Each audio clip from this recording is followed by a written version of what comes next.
Hello, everyone. Hello, hello. Listen, I've been spending time with God. Just, it's just been amazing. Anyway, excuse my bathrobe. I actually have on workout clothes, but it's cold in my office. But I just had to log in and touch base with you guys today because I was reading about King Josiah. All right. First, I started in Second Kings, and I was reading, and then I was reading. I'm like, okay, Lord, well, he was doing what you were saying. He went through and he he made a covenant with God that he was going to love God with all his heart and his soul. He was going to follow God's commandments, right? So he made this covenant. Then not only that, but he reformed the house of God. So he went in and began to tear out, take down, and things that other kings had put in that were worshiping other gods. He began to just rebuild the house of God and just to reform it. Then after he went in and removed everything that was not of God, he then reinstituted Passover. So he reinstated Passover and was going on. Now, King Josiah, let me give you just a little bit of history. Y'all go read your word so you can test what I'm saying. Read your word. But he became king when he was 8 years old. And he served God. He loved God. He served God. He did all of that. But he made a mistake. He decided to get in somebody else's business. So when I started in Second Kings and I'm looking at King, I'm like, oh wow, this is amazing. Let me figure out. And then in Second Kings, when it talks about how he got killed in battle, I'm like, well, what happened? Why did it happen? So then I went over to Chronicles, okay? Went over to Chronicles. Because see, Chronicles breaks down kings, right? It gives you a little bit more detail as what was going on with the kings during their reign, all right? So I go over to Chronicle and listen.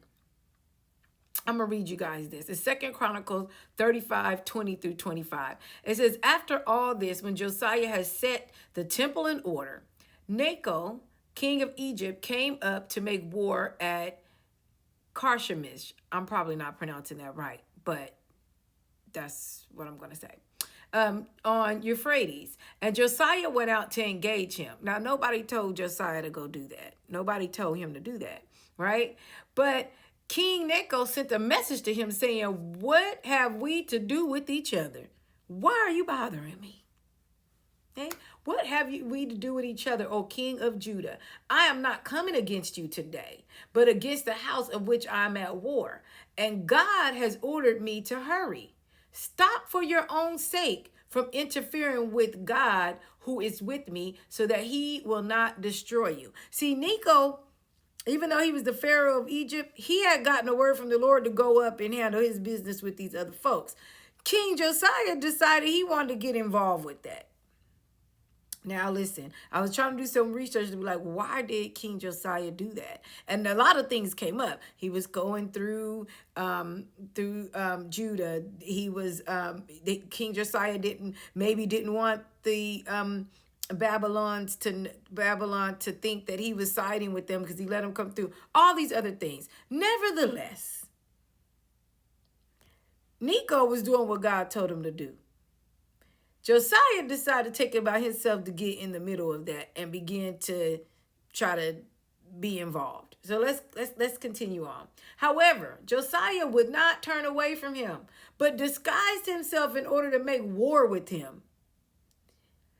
Nor did he listen to the words of Necho from the mouth of God, but came to make war on the plain of Megiddo. Probably saying that wrong, but read the word. Y'all get it.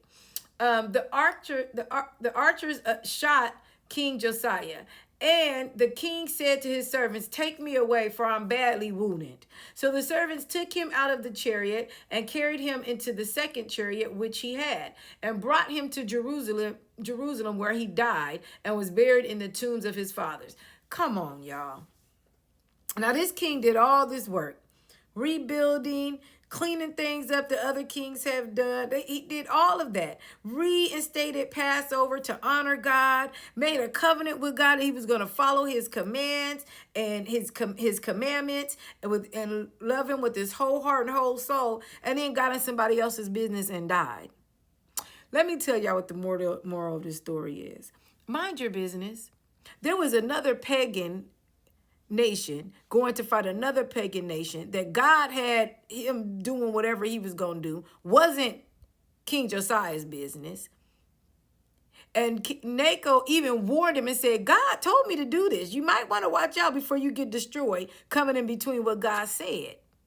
Now, I don't know all the details of that because I didn't go into the researching why Necho was even going to fight the other kingdom. I didn't do that part yet. Y'all got to do that yourself. But what I do know is King Josiah went against what God said, told somebody else to do, and got in somebody else's business and lost his life. So moral of this story, mind your business.